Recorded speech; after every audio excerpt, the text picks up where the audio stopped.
My father police డిపార్ట్మెంట్లో ఉన్నారు.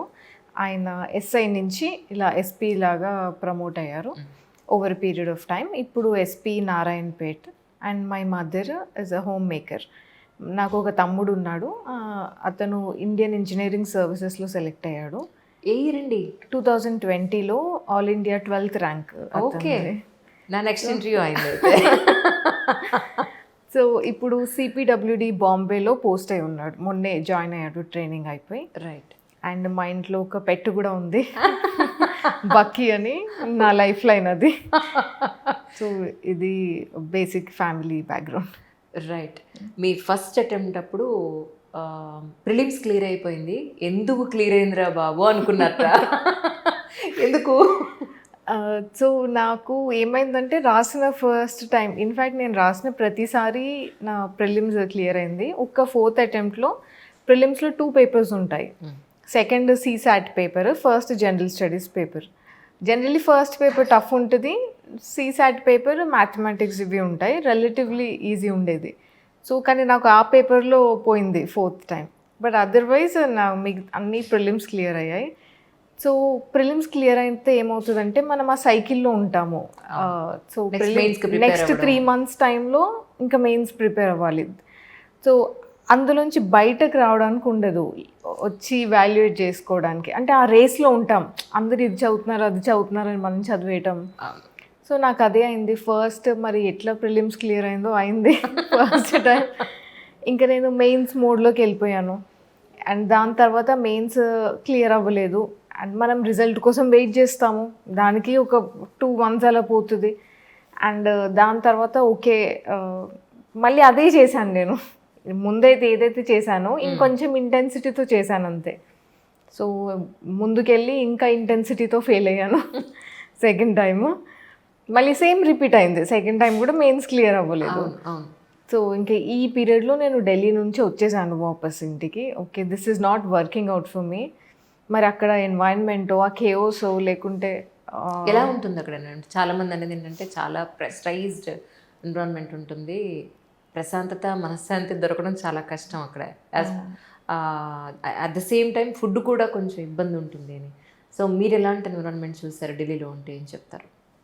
Definitely విన్నదంతా నిజమే, చాలా కేఓటిక్గా ఉంటుంది. అంటే ఒక ప్లేస్కి ఇంతమంది ఆస్పిరెంట్స్ని తెచ్చి పెడితే ఇంకా ఎన్వైరన్మెంట్ ఎలా ఉంటుంది అలాగే ఉంటుంది. అండ్ మనకి అక్కడ ఏమవుతుందంటే చాలా జ్ఞానం వస్తుంటుంది ప్రతి సైడ్ నుంచి. అండ్ ఇది చేయాలంటారు అది చేయాలంటారు. మనం కూడా ఇంకా రేస్లో పడిపోతాము, పక్కవాడికి చదువుతున్నాడు అరే నేను కూడా అది చదవాలనుకుంటున్నాం. అంతేగాని ఒక స్టెప్ బ్యాక్ వచ్చి అసలు ఇది చదవాలా, అసలు ఈ ఎగ్జామ్ని ఎలా క్లియర్ చేయాలి అన్న మనకంటూ ఒక డిస్టింక్ట్ స్టైల్తో రాయటం అనేది కష్టం అక్కడ ఉన్నప్పుడు. సో నేను సెకండ్ అటెంప్ట్ మెయిన్స్ కూడా అవ్వనప్పుడు ఇంకా ఇంటికి వచ్చేసాను. ఇన్ఫ్యాక్ట్ కాస్ట్ ఆఫ్ లివింగ్ కూడా చాలా ఎక్కువ ఢిల్లీలో. ఫుడ్ కష్టమే. నేను ఢిల్లీలో ఉన్నప్పుడు 10 kgs తగ్గాను. అయ్యో. సో ఇంకా హెల్త్ కూడా పాడవుతుండే. ఇదంతా కాదు అని ఇంటికి వచ్చేయమంటే వచ్చేసాను. అండ్ దాని తర్వాత ఇంటి నుంచే చదువుకున్నాను. అండ్ ఎప్పుడైతే ఇంటికి వచ్చానో అప్పుడే I could take a step back, కొంచెం కామ్గా వాట్ ఈస్ గోయింగ్ రాంగ్, అసలు ఈ ఎగ్జామ్ నేను అర్థం చేసుకున్నానా, నాలో నా స్ట్రెంగ్స్ ఏంటి, నా వీక్నెసెస్ ఏంటి, how do I channel them అని ఇంకా ఆలోచించడం మొదలుపెట్టి ఐ వుడ్ సే నేను ఇంటికి వచ్చాకే నా యాక్చువల్ ప్రిపరేషన్ మొదలైంది. కానీ మ్యామ్ మీ ఇంట్లో యూపీఎస్సీకి వచ్చిన వాళ్ళు ఎవరు లేరు, ఐ థింక్ మీరే మొట్టమొదటి వ్యక్తి అనొచ్చు. ఎందుకు ఇటువైపు రావాలనుకున్నారు అంటే? చిన్నప్పటి నుంచి మా ఫాదర్ మోటివేట్ చేస్తుండే ఈ సివిల్ సర్వీసెస్ ఎగ్జామ్ గురించి. సో తను పోలీస్ డిపార్ట్మెంట్లో ఉండడం వల్ల ఇంటికి వచ్చి చిన్నప్పటి నుంచే మా కలెక్టర్ ఇలా చేశారు, ఇది చేయగలిగారు, లేదా మా ఎస్పీ గారు ఈ చేంజ్ తెచ్చారు, ఇది చేశారు అని ఊరికే చెప్తూ ఉండే. మా డిన్నర్ కాన్వర్జేషన్స్ అన్నీ ఇవే ఉంటుండే. My father being fascinated about what civil servants were doing, ఇదే థీమ్. సో డైరెక్ట్గా ఎప్పుడు చెప్పలేదు నువ్వు ఇదే చేయాలి అలా అని ఏం అనలేదు. బట్ చిన్నగా నా మైండ్లో అది ఇంకా ఉండిపోయింది, అదొక కెరియర్ చాయిస్ లాగా. But I was not sure, అంటే నేను గ్రాడ్యుయేషన్ ఎండ్ ఇయర్ వరకు కూడా అంత సర్టెన్గా లేకుండే. బట్ ఫైనల్ ఇయర్లో ఐ డిసైడెడ్ ఇంకా సివిల్ సర్వీసెస్ అనేది మంచి ప్లాట్ఫామ్ అది. So both as a career and as a platform to do something meaningful. So అందుకని ఐ డిసైడెడ్ టు ప్రిపేర్.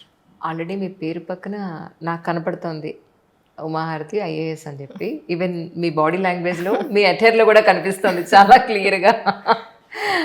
ఎందుకంటే ట్రైనింగ్ అయ్యి వచ్చిన తర్వాత కన్నా కూడా ఆల్రెడీ బిఫోరే ఎంటర్ అయిపోయింది మీ బ్లడ్లో అనిపిస్తుంది నాకైతే. ఏమన్నారండి నాన్నగారు ఈసారి అచీవ్ చేసిన తర్వాత? ఏ రోజైతే రిజల్ట్స్ వచ్చాయో ఆ మూమెంట్ని ఒకసారి మా కోసం. సో మేము వెయిట్ చేస్తుండే రిజల్ట్ కోసం. అందరికీ తెలుసు ఇంకా ఆ రోజు వస్తుంది అని. సో పొద్దున్న నుంచి నేను అన్నీ మానేసి ల్యాప్టాప్ ముందే కూర్చున్నాను రిజల్ట్ రిఫ్రెష్ చేసుకుంటూ. అండ్ ఫైనలీ వచ్చింది లిస్ట్. అండ్ నేను లిస్ట్ ఉంటుంది కదా 900 మెంబర్స్ అలా ఉంటారు. ఎక్కడి నుంచి మొదలు పెట్టారు చూడడం?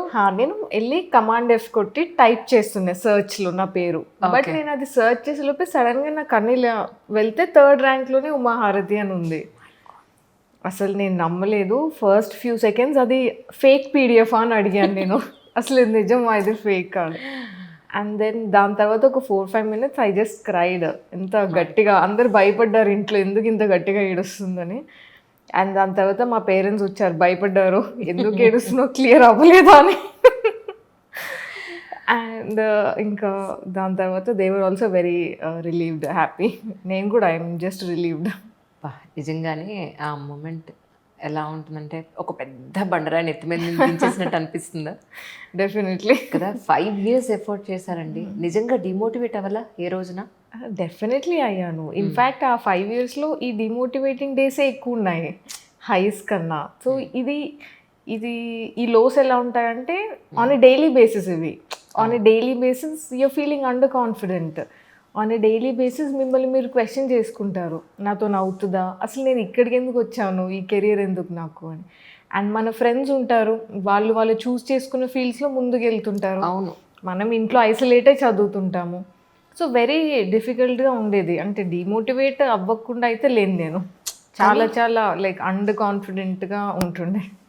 కానీ రిజల్ట్స్ వచ్చిన ప్రతిసారి ప్రిలిమ్స్ అప్పుడు, మెయిన్స్ అప్పుడు, ఇంటర్వ్యూ అప్పుడు ఏమైంది అని అడిగినప్పుడు మాత్రం అబ్బా ఏం చెప్తాం వీళ్ళకి అనిపిస్తుంది కదా నిజంగా ఆ టైంకి. యా అవును, నేను ఫోన్ స్విచ్ ఆఫ్ చేసుకుంటుండే. So proud of you. అసలు ఎలా ఉందంటే మా ఇంట్లో మా అమ్మ అయినంత హ్యాపీగా ఉంది మిమ్మల్ని చూస్తుంటే. అంటే ఈ 4 years ఈ ఇయర్ కాకుండా ఈ కమింగ్ లాస్ట్ 4 years మీ స్కెడ్యూల్ ఎలా ఉండిందండి? మీ కళ్ళలో నీళ్ళు. సో ఇనీషియల్లీ నేను ఎక్కువ చదివేదాన్ని ఫస్ట్ 2 attempts. బట్ కొంచెం డైరెక్షన్ లేకుండా చదివేదాన్ని. అంటే అసలు ఈ ఎగ్జామ్ క్లియర్ చేయడానికి ఏం కావాలి అని అర్థం చేసుకోకుండా చదువుతూ ఉండేదాన్ని. దానివల్లే నాకు చాలా ఇయర్స్ వేస్ట్ అయ్యాయి. బట్ ఎప్పుడైతే నేను కొంచెం అందులోంచి బయటకు వచ్చి ఈ ఎగ్జామ్ ఏంటి, దీనికి how do I go about it అని కొంచెం క్లారిటీ తెచ్చుకొని ఆ పద్ధతిలో చదివినప్పుడు నా మెయిన్స్ క్లియర్ అయింది 3rd attemptలో. ఇంటర్వ్యూకి వెళ్ళాను 3rd attemptలో కూడా. అండ్ బట్ అప్పుడు ఫైనల్ సెలెక్షన్ అవ్వలేదు. అండ్ దాని తర్వాత మళ్ళీ వెళ్ళి ప్రిలిమ్స్ రాశాను. ఈసారి ప్రిలిమ్స్ అవ్వలేదు, ఇందాక చెప్పినట్టు CSAT పోయి. సో అప్పుడు చాలా ఇంకా అది నా lowest I could go to. But ఈ పాయింట్లో ఐ థాట్ దీనికి ఏదైనా సిల్వర్ లైనింగ్ ఉండాల్సిందే అని. So I wanted to make, అంటే కొంచెం అడ్వాంటేజ్ తీసుకుందాం అనుకున్న ఆ సిచ్యువేషన్ని. Because for the first time ఆ సైకిల్ నుంచి బయటకు వచ్చాను.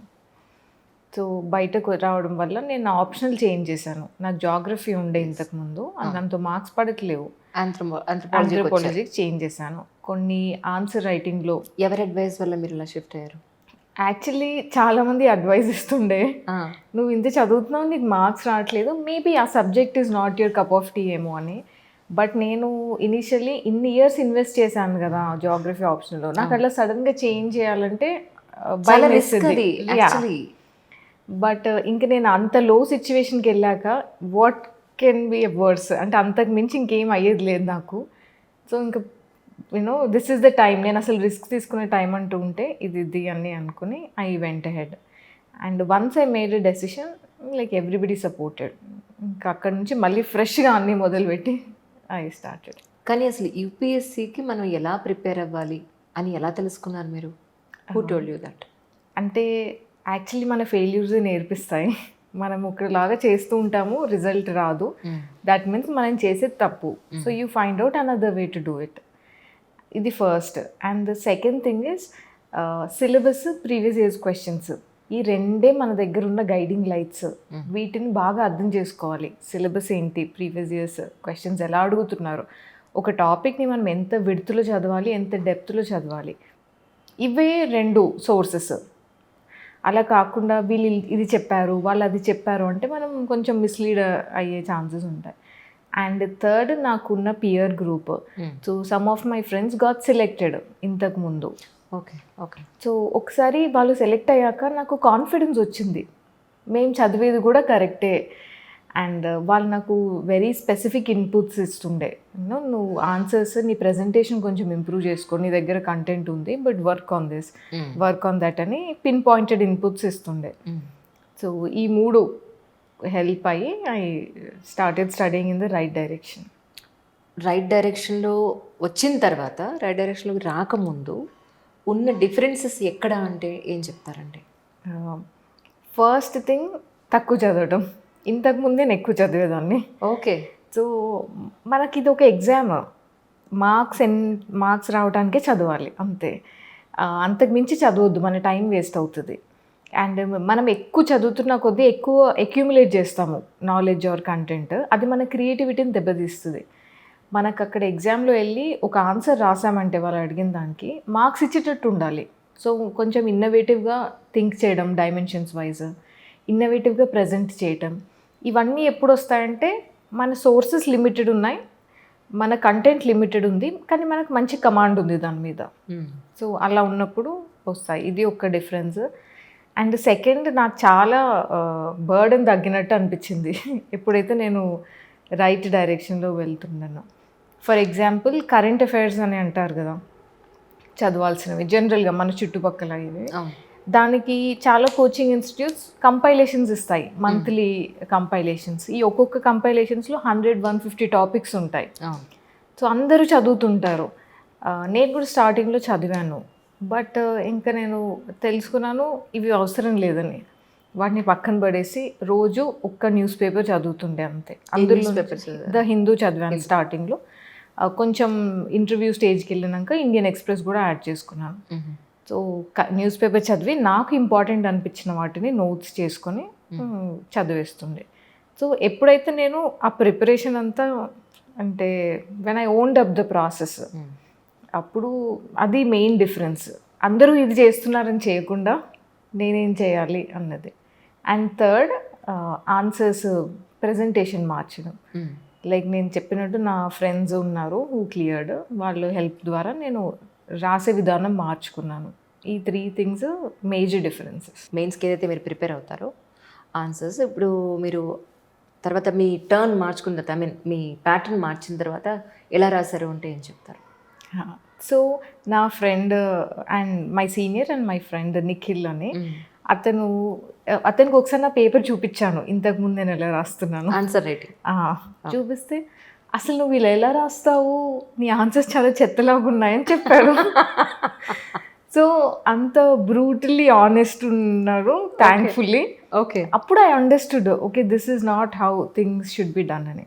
సో ఎర్లియర్ నేను పెద్ద పెద్ద పారాగ్రాఫ్స్లో రాస్తుండే అండ్ చాలా ఎక్కువ కంటెంట్ రాస్తుండే. పాయింట్స్ ఉండేవి, బట్ వాటిని ఎత్తుక్కోవడానికి కష్టమయ్యేది. వాళ్ళు ఎందుకు ఎత్తుక్కుంటారు? చెక్ చేసేవాళ్ళు.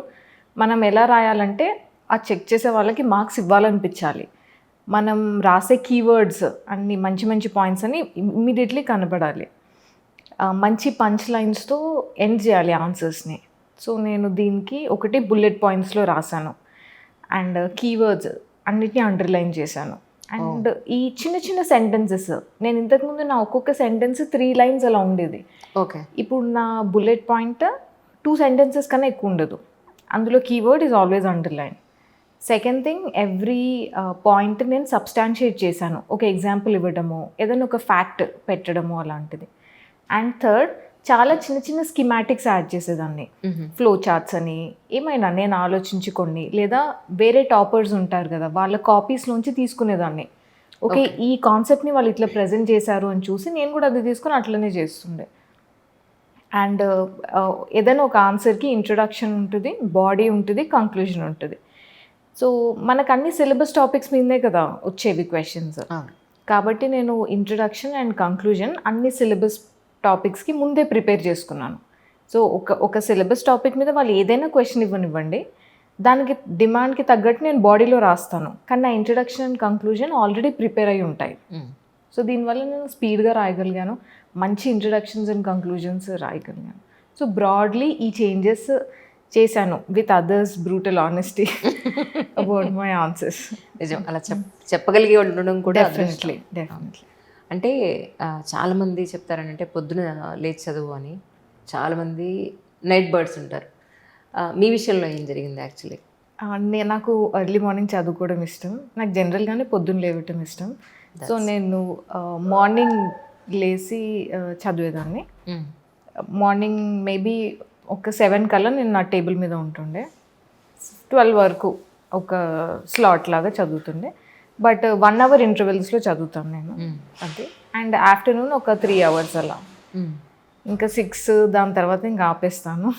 బ్యాడ్మింటన్ ఆడటం, రన్నింగ్ చేయటం, లేదా కుకింగ్ చేయటం, ఇవన్నీ చేసి ఇంకా టైం పాస్ చేస్తుంది.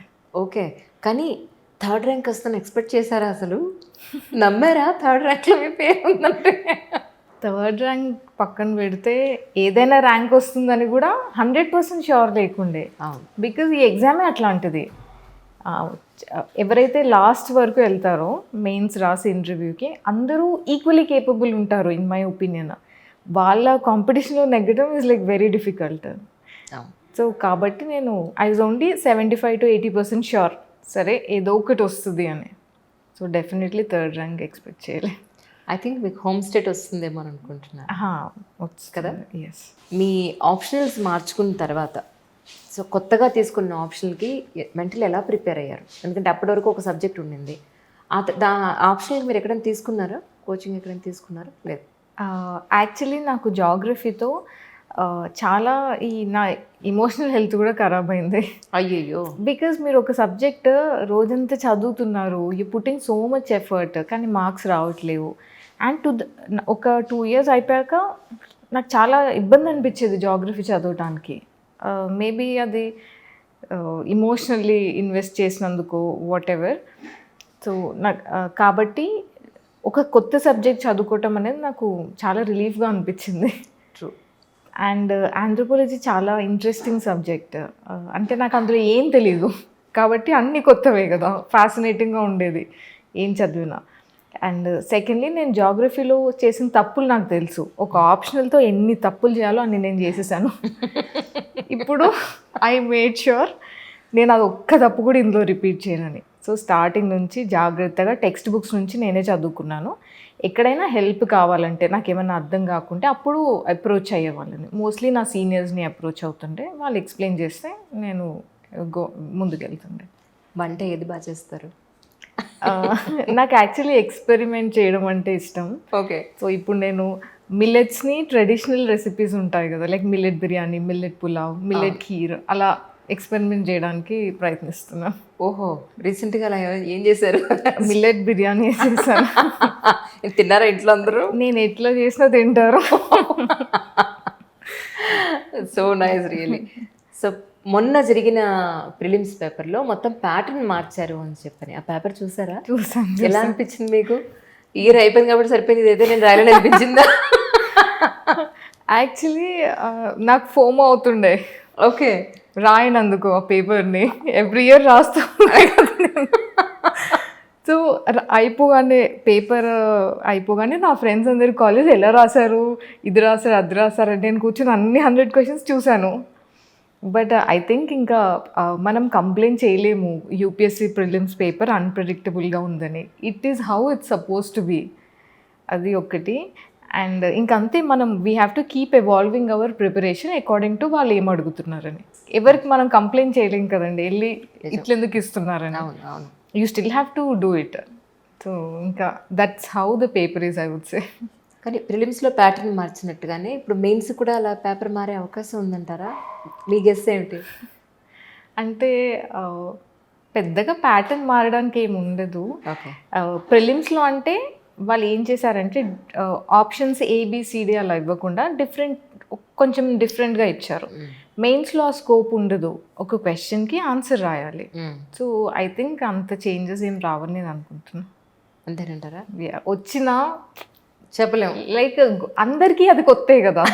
సో భయపడకుండా ఎంబ్రేస్ ఇట్ అండ్ మీరు చేసేదంతా చేసేయండి.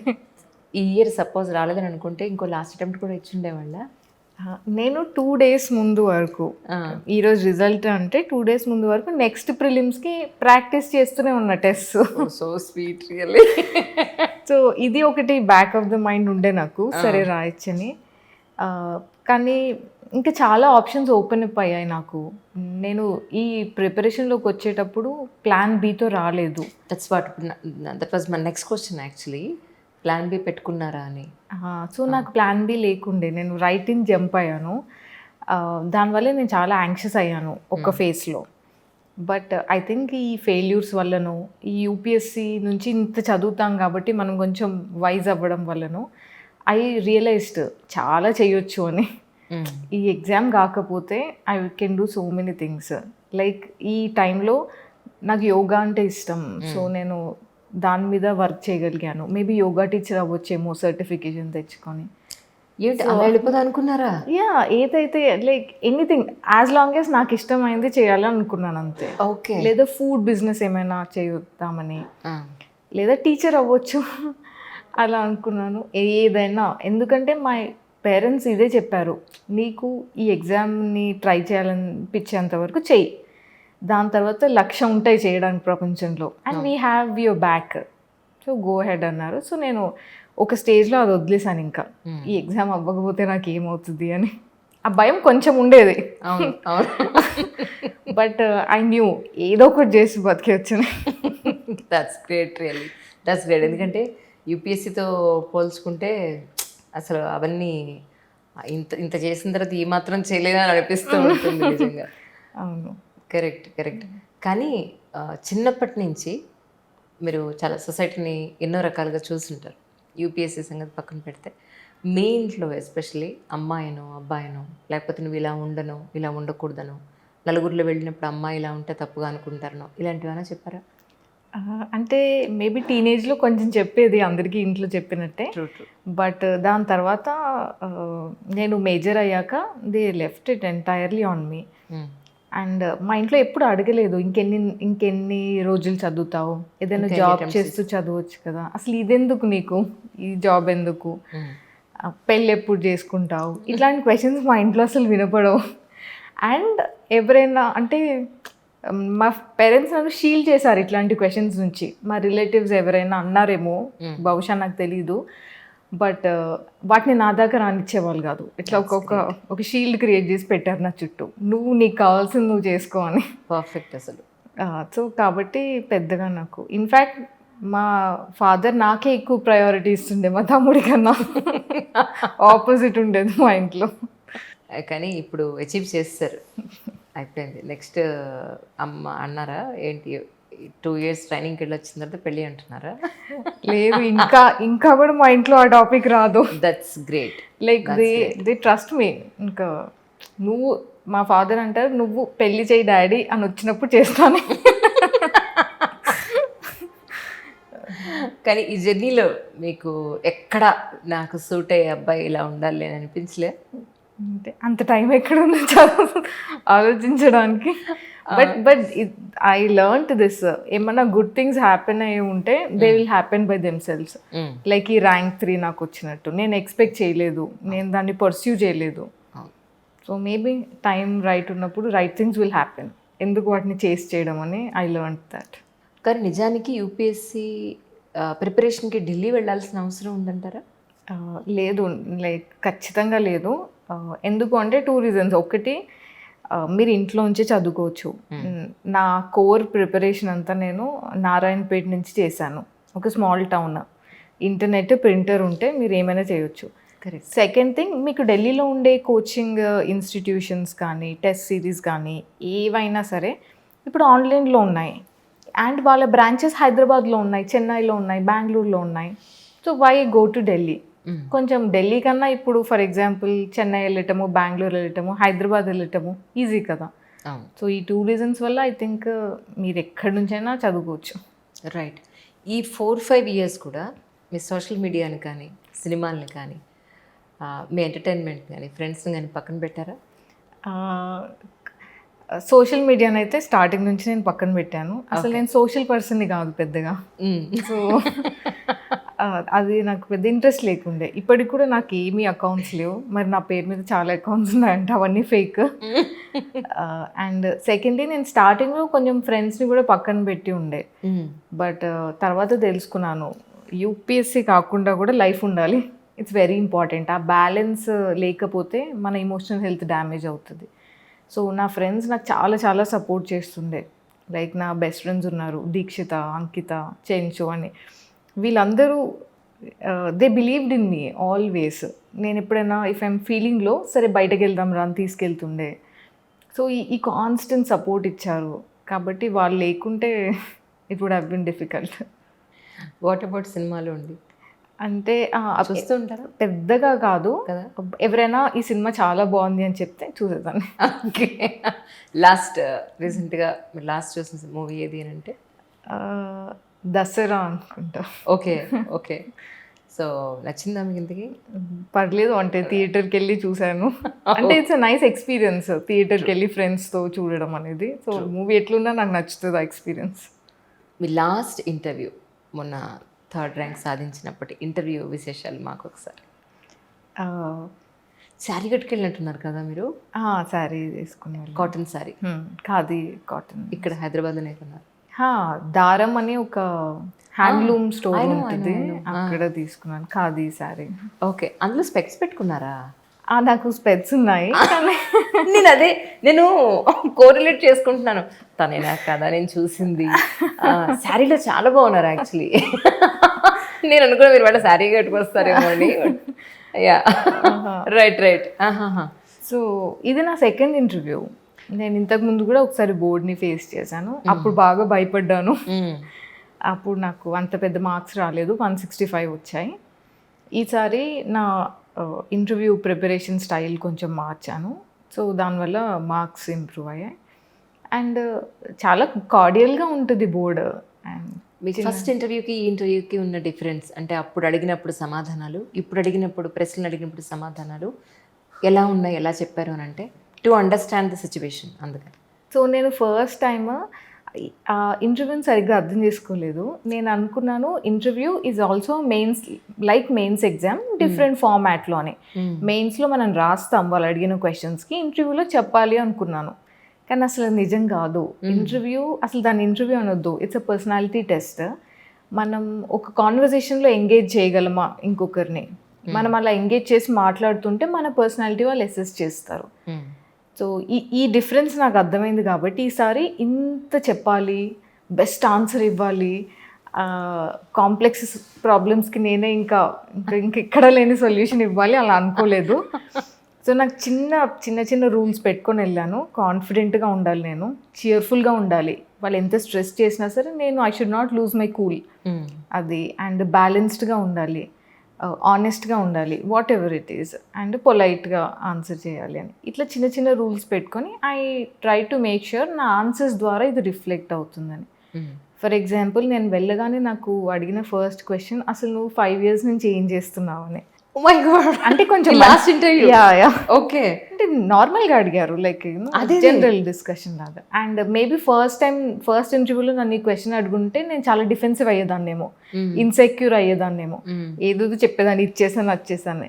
కానీ ఈసారి నేను చెప్పాను, మ్యామ్ నేను మిస్టేక్స్ చేస్తుండే, 5 years నుంచి నేను మిస్టేక్స్ చేస్తుండే, ఆ మిస్టేక్స్ నుంచి నేర్చుకుంటుండే, అందుకే నాకు టైం పట్టింది అని వెరీ ఆనెస్ట్గా అడ్మిట్ చేశాను ఏముందో అది. సో ఐ థింక్ ఇది ఈ చేంజ్ ఇన్ అప్రోచ్ కోసం చెప్తున్నాను. ఇంకేం అడిగారు? ఇంకా చాలా అడిగారు కాకుండా పర్సనల్గా. నాకు కుకింగ్ అంటే ఇష్టమని నేను రాశాను నా అప్లికేషన్లో. ఓకే. సో మిల్లెట్స్ గురించి అడిగారు. అండ్ మోస్ట్లీ మిల్లెట్స్ గురించి చైర్మన్ మ్యామ్ అడిగారు. దాని తర్వాత మిగతామంతా మోస్ట్లీ సబ్జెక్ట్ వైపే. వెళ్ళింది. ఆంథ్రోపాలజీ గురించి అడిగారు, యుక్రెయిన్ కాన్ఫ్లిక్ట్ గురించి, బ్రిక్స్, సార్క్ నేషన్స్ గురించి, నాన్ అలైన్మెంట్ మూవ్మెంట్ గురించి, ప్రిజన్ రూల్స్. సో ఇట్లా చాలా డైవర్స్ ఏరియాస్ నుంచి, బట్ నాకు సంబంధించినవే మోరల్లెస్ అడిగారు. కానీ థర్డ్ ర్యాంక్ రావడానికి ప్రిలిమ్స్లో కానీ మెయిన్స్లో కానీ ఇంటర్వ్యూలో కానీ హైయెస్ట్ స్కోర్ ఎందులో వచ్చింది అని అంటే ఏం చెప్తారు? మెయిన్స్లోనే వచ్చింది. అంటే మన మెయిన్స్ మార్క్సే చాలా వెయిటేజ్, ప్రిలిమ్స్ మార్క్స్ యాడ్ అవ్వవు కదా. ప్రిలిమ్స్ ప్రిలిమ్స్ యాడ్ అవ్వవు, మెయిన్స్ మనకి లార్జ్ చంక్ ఆఫ్ మార్క్స్ వచ్చేది మెయిన్స్లో. Interviews just for 275 marks. So మెయిన్స్లోనే వచ్చాయి. కానీ ఇండివిజువల్గా చూస్తే ఓ సింతేనా అనిపిస్తుంది, మూడు కలిపి చూస్తే మాత్రం స్టెప్ బై స్టెప్ వెళ్ళాలి కదా, ఎప్పుడు ఎక్కే నీ కొండ నేను అనిపిస్తుంది. యా, అండ్ అంటే ఎక్కడైనా పోతే మళ్ళీ మొదటి నుంచి రావాలి కదా. సో పడవ పాము టింగర్ మింగిందంటే మళ్ళీ మొదటికి వచ్చి 1 2 3 నుంచి మొదలు పెట్టాలి. కానీ first time, second time, third time, fourth time ఇన్నిసార్లు మీ అటెంప్ట్స్లో మళ్ళీ ప్రిలిమ్స్కి స్టార్ట్ అవ్వాలి అన్నప్పుడు మీరు ఎక్కడి నుంచి స్టార్ట్ చేశారు? ఎందుకంటే ఇది చదివాను ఆల్రెడీ, ఇంతకుముందు చదివాను అన్న ఫీలింగ్ వస్తూ ఉంటుంది. సో ఎలా చదవడం దాన్ని మీరు ప్లాన్ చేసుకున్నారు యాక్చువల్లీ? అంటే నాకు ప్రిలిమ్స్కి చాలా స్పెసిఫిక్ స్ట్రాటజీ ఉండేది. నేను ఎప్పుడు కూడా ప్రిలిమ్స్ 2 months ముందే మొదలు పెడతాను. ప్రిలిమ్స్కి ప్రిపరేషన్ యాక్చువల్ ఎగ్జామ్కి 2 months ముందు. అండ్ ఒకటి, నేను నా బేసిక్ బుక్స్ ఏవైతే ఉన్నాయో అవి చదివి వాటి నోట్స్ చేసుకున్నాను, దాన్ని రివైజ్ చేస్తాను. సెకండ్, నేను చాలా టెస్ట్ రాస్తాను, మాక్ టెస్ట్ అంటాం కదా యాక్చువల్ ఎగ్జామ్కి వెళ్ళే ముందు. ఆల్మోస్ట్ ఒక 70 దాకా రాస్తాను. అండ్ ఇది చాలా ఇంట్రెస్టింగ్గా ఉంటుంది. ఈ మాక్ టెస్ట్ 2 hours ఎవ్రీడే ఒక టెస్ట్ రాస్తాం, ఎక్కడ తప్పు పోయిందో చూసుకుంటాం, మళ్ళీ ఆ టెస్ట్లను రివైజ్ చేస్తాము ఒక ఫ్యూ డేస్ అయ్యాక. ఇది చాలా చాలా ఇంట్రెస్టింగ్ ప్రాసెస్. సో అందుకని నాకు ప్రిలిమ్స్ ప్రిపరేషన్ ఎప్పుడు బర్డెన్గా అనిపించలేదు కొంచెం. అండ్ నేను ఎవ్రీ టైం క్లియర్ చేశాను కాబట్టి కొంచెం జాయ్ఫుల్గానే ఉండేది. మీరు ఎస్పెషలీ మెయిన్స్కి ఆన్సర్ రైటింగ్ ఓన్లీ 50 టాపిక్సే ప్రిపేర్ అయ్యారట కదా. జనరల్గా 100 ఇవి ప్రిపేర్ అవ్వాలి, ఏమంటారు టాపిక్స్ ప్రిపేర్ అవ్వాలి అని చెప్తారు. కానీ మీరు 50ని ఎలా చూస్ చేసుకున్నారు? 50% కట్ ఆఫ్ చేసేసారు. అది యాక్చువల్లీ మెయిన్స్కి కాదు, ఇంటర్వ్యూకి మనం కరెంట్ అఫైర్స్ చదువుకోవాలి. అంటే మన చుట్టుపక్కల ఏమవుతున్నాయని చాలా చదువుతాము. ఎన్ని అంటే ఇంకా ఒక్కొక్క కోచింగ్ వాళ్ళు వచ్చి కంపైలేషన్స్ ఇస్తారు, 500 టాపిక్స్, 600 టాపిక్స్, ఇంకా వాళ్ళకి ఇష్టం వచ్చినన్ని టాపిక్స్. అవన్నీ చదువుతాం కానీ రీటైన్ అవ్వవు కదా, మంచి కమాండ్ రాదు దాని మీద. బట్ నాకు నా అండర్స్టాండింగ్లో నాకేమర్థమైందంటే యూపీఎస్సీ ఇట్లా ఏది పడుతుంది అడగదు ఇంటర్వ్యూలో, మన కళ్ళ ముందు జరుగుతున్నవే అడుగుతుంది. సో నేను మోస్ట్ ఇంపార్టెంట్ టాపిక్స్ తీసుకొని వాటిని మళ్ళీ మళ్ళీ మళ్ళీ చదివి మంచి కమాండ్ తెచ్చుకుంటే వాళ్ళు ఏం క్వశ్చన్ అడిగినా నేను ధైర్యంతో చెప్పగలను అని, ఎంత కాన్ఫిడెంట్గా మనం చెప్తే వాళ్ళకి అంత మంచిగా డెలివర్ అవుతుంది. కరెక్ట్. సో దానికోసం నేను న్యూస్ పేపర్ చదివేదాన్ని. న్యూస్ పేపర్లో ఏవైనా రిపీటెడ్గా నేను ఏదైనా లైక్ యుక్రెయిన్ కాన్ఫ్లిక్ట్ దాన్ని బాగా డెప్త్లో చదివాను, యూట్యూబ్ వీడియోస్ హెల్ప్ తీసుకున్నాను, ఫ్రెండ్స్తో డిస్కస్ చేశాను, ఇంకేదైనా ఇంటర్నెట్లో సోర్స్ చూశాను. అండ్ దాన్ని వన్స్ నేను ప్రిపేర్ అయ్యానంటే దాన్ని మళ్ళీ రివైజ్ చేసేదాన్ని. సో ఇట్లా నేను ఇంటర్వ్యూకి జస్ట్ 50 టాపిక్స్ సెలెక్ట్ చేసుకున్నాను. నాకు ఇందులోంచే వచ్చే ఛాన్సెస్ ఉన్నాయని అనిపించింది. అండ్ ఫైనల్లీ నా ఇంటర్వ్యూలో నన్ను అడిగిన every single current affairs question నా ఈ 50 టాపిక్స్లోంచే వచ్చింది. That's great. So me selection అంత పర్ఫెక్ట్గా ఉంది. అంటే రిస్క్ అంటే అక్కడ కూడా రిస్క్ చేశారు. రిస్క్ మనం ఎందుకు అంటే అందరూ ఇన్ని చదువుతుంటారు, మనకేమనిపిస్తుంది అరే నేను చదవట్లేదని. కొంచెం అందులోంచి బయటకు వచ్చి నాకు తెలుసు ఏం చదవాలని కొంచెం మనని మనం నమ్మితే ఇంకా సెలెక్ట్ చేసుకొని చదవచ్చు. అలాగే నిజానికి యూపీఎస్సీకి 10 నుంచి 12 గంటలు చదవాల్సిన అవసరం ఉందంటారా? లేదు, నిజానికి 8 hours చాలని ఐ ఫీల్. దాని తర్వాత ప్రొడక్టివిటీ ఉండదు. మనం కూర్చొని చదువుతాం కానీ ఆ 8 hours తర్వాత చదివే దాంట్లోంచి ఎంత ఎక్స్ట్రాక్ట్ అవుతుంది అనేది చెప్పలేం. మేబీ ఎగ్జామ్కి ముందు మనకు తెలియకుండానే మనం ఇంకా ఎక్కువ చదువుతాం. 12 hours అంటే ఇప్పుడు ఎగ్జామ్ 15 days ఉంది అంటే మనకు కూడా చాలా రివైజ్ చేసేది ఉంటుంది, సో అప్పుడు పెరుగుతుంది. But through out the year ఒక బ్యాలెన్స్డ్ టైం టేబుల్ వేసుకొని UPSC preparation and other things రెండింటిని బ్యాలెన్స్ చేసుకుంటూ చదివితే బెటర్. ఇందాక నేను అడిగిన వాటిలో చిన్న పాయింట్ మిస్ అయ్యారు. డైలీ రొటీన్ మీరు జనరల్గా ఒక్కసారి మాకు చెప్తారేమో అని. సో మార్నింగ్ చదవడం స్టార్ట్ చేస్తుండే 7 o'clockకి అలా టేబుల్ మీదకి వచ్చేస్తుండే. అండ్ మధ్యాహ్నం వరకు చదువుతుండే. అండ్ ఈ స్టడీ ఏవైతే ఉన్నాయో నేను 1 అవర్ ఇంటర్వెల్స్లో చదువుతుండే. 1 అవర్ చదివి 10 మినిట్స్ బ్రేక్, 1 అవర్ చదివి 10 మినిట్స్ బ్రేక్. ఇది అయిపోయాక మధ్యాహ్నం లంచ్ చేసి కొంచెం రిలాక్స్ అయ్యి మళ్ళీ 2:00 అట్లా స్టార్ట్ చేస్తుండే. మేబీ 2 నుంచి 5:30 వరకు. కొంచెం మధ్యాహ్నం అయ్యేసరికి మళ్ళీ ప్రొడక్టివిటీ తగ్గుతుంది. మళ్ళీ బ్రేక్స్ తీసుకుంటూ చదువుతుంది. మోస్ట్లీ 5:30-6 కల్లా మూసేస్తాను. ఇంకా దాని తర్వాత బ్యాడ్మింటన్ ఆడడానికి వెళ్తాను, లేదా నా పెట్తో రన్నింగ్కి వెళ్తాను. ఈవినింగ్ కుక్ చేస్తుండే ఇంట్లో. సో ఇలా ఒక sense of balance I found. కానీ కంటిన్యూస్గా day by day consistent maintain చేయగలిగారు మీరు? ఐ థింక్ ఈ ఎగ్జామ్కి అదే కీ. కన్సిస్టెంట్గా మీరు 6 అవర్స్ చదివినా ఓకే, బట్ ఎవ్రీడే అందులోంచి బయటకు రావద్దు. మేబీ అట్లా న్యూరల్ కనెక్షన్స్ ఏమైనా ఫామ్ అవుతాయేమో. సో ఆ కన్సిస్టెన్సీ అనేది I feel is very important. So మనం ఎప్పుడు కన్సిస్టెంట్గా ఉంటాం, కొంచెం బ్యాలెన్స్డ్ టైం టేబుల్ ఉన్నప్పుడే కదా. 14 అవర్స్ ఈరోజు చదివితే రేపు ఎలా చదువుతాం మళ్ళీ? నిజం. సో మీకు 6 అవర్స్ అయితే 6 అవర్స్ చదవండి, 8 అవర్స్ అయితే 8 చదవండి, 4 అయితే 4 చదవండి, బట్ ఎవ్రీడే చదవండి. సో ఇప్పుడు నెక్స్ట్ మెయిన్స్కి ప్రిపేర్ అయ్యే వాళ్ళకి కొన్ని టిప్స్ అనండి, మీ నుంచి కొన్ని పాయింట్స్ ఏమైనా చెప్తారేమో. ఫస్ట్ థింగ్, మెయిన్స్ని మీరు ఎంతసేపటికి ఇది ఒక ఎగ్జామ్, నాకు మార్క్స్ ఎట్లా రావాలి. సో ఎవ్రీ అడిషనల్ మార్క్ కోసం మీరు ఆలోచించండి. నేను ఎలా రాస్తే మార్క్స్ ఎక్కువ పడతాయి, టాపర్స్ ఎలా రాశారు, టాపర్స్ ఏ డయాగ్రామ్స్ పెడుతున్నారు ఆన్సర్స్లో, ఎంతసేపటికి మీ ధ్యాస దీని మీదే ఉండాలి, మార్క్స్ ఎట్లా రావాలి అని. అంతేగాని నేను ఇది చదవాలి, అది చదవాలి, అది చదవాలి, అదే అవన్నీ secondary. Primary thing, this is an exam, మీకు పడాలి మార్క్స్, కాబట్టి ఆ మైండ్ సెట్తో చదవాలి. Second thing, me 70% of the time should go in to practice. మీరు ఎంత ప్రాక్టీస్ చేయాలంటే యాక్చువల్ ఎగ్జామ్ రోజు ఆటో పైలట్ మోడ్లో మీ చెయ్యి కదలాలి, ఎక్కడ పాజ్ అవ్వద్దు, అంత ప్రాక్టీస్ చేయండి. సో సెకండ్ థింగ్ అంతే. థర్డ్ థింగ్, చాలా స్ట్రెస్ఫుల్గా ఉంటుంది, డౌట్ లేదు.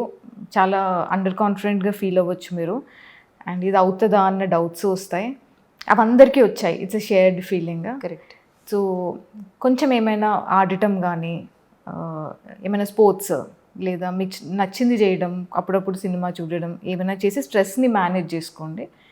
సో దట్ ఒక సెన్స్ ఆఫ్ బ్యాలెన్స్తో మీరు ఎగ్జామ్ హాల్కి వెళ్ళొచ్చు. ఇప్పుడు మీ ఇంట్లో ఒకవైపు మీ బ్రదరు ఉన్నారు, నాన్నగారు ఉన్నారు పోలీస్ డిపార్ట్మెంట్లో, ఇప్పుడు your IAS officer right now. అమ్మ ఫీలింగ్స్ ఏంటి ఇప్పుడు right now? Actually she is very happy. My mother actually me fan.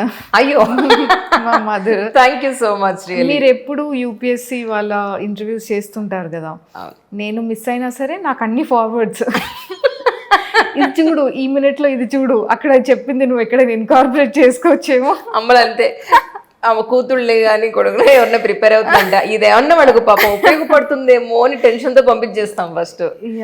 ఇది ఆల్రెడీ నాకు తెలుసమ్మా అంటారు మీరు. సో ఎప్పుడు ఇంకా అదే చేస్తుంది. And she is a devotee. So maximum time ఇంకా పూజలు చేసుకుంటూ ఉంటారు. అండ్ మేబీ సరే లిస్టులోకి రావడానికి చాలా ఫ్యాక్టర్స్ ఉన్నాయేమో, నాకు తెలియదు నా పేరు లిస్ట్లో ఉండడానికి, బట్ మేబీ 3rd ర్యాంక్ రావడానికి మా మదర్స్ ప్రేయర్స్ ఏమో. That's so nice, really so nice. ఇంతకీ మొక్కులు ఏమున్నాయి పెండింగ్ మీకు చెప్పండి? చాలా మొక్కేశారు, ఇంక ఇప్పుడు మెల్లగా ఒక్కొక్కటి తీసుకెళ్తారు. తిరుపతి ఉంటుంది గ్యారంటీగా. చాలా కొన్నిటికి నన్ను తీసుకొస్తాను మొక్కారు, కొన్ని వాళ్ళు మొక్కారు. నేను మాత్రం మా ఇంటి పక్కన ఉన్న సాయిబాబా టెంపుల్లోనే మొక్కాను, కన్వీనియంట్గా ఉంటుందని. దట్స్ రియలీ అండి. చాలా సంతోషంగా ఉంది ఈరోజు మిమ్మల్ని కలవడం మీతో. అంటే చాలామంది ఆడపిల్లలకి ఇన్స్పిరేషన్. ఈ రోజుకి నేను చూస్తున్నాను ఏంటంటే, ఆడపిల్లల్ని చదివించని సిచ్యువేషన్స్ నేను చాలా దగ్గరగా చూస్తాను సొసైటీలో. యాజ్ ఎ జర్నలిస్ట్ ఎంత బాధ అనిపిస్తుందో, వాళ్ళ దగ్గర చదివే ఆ శక్తి ఉన్నప్పటికీ కూడా చదివించలేని పరిస్థితులు. కొంతమంది ఆడపిల్లకి చదివేందుకు అనుకునే వాళ్ళే ఇళ్ళు, అలాంటి ఫ్యామిలీస్ నేను చూస్తాను ఈ రోజుకి.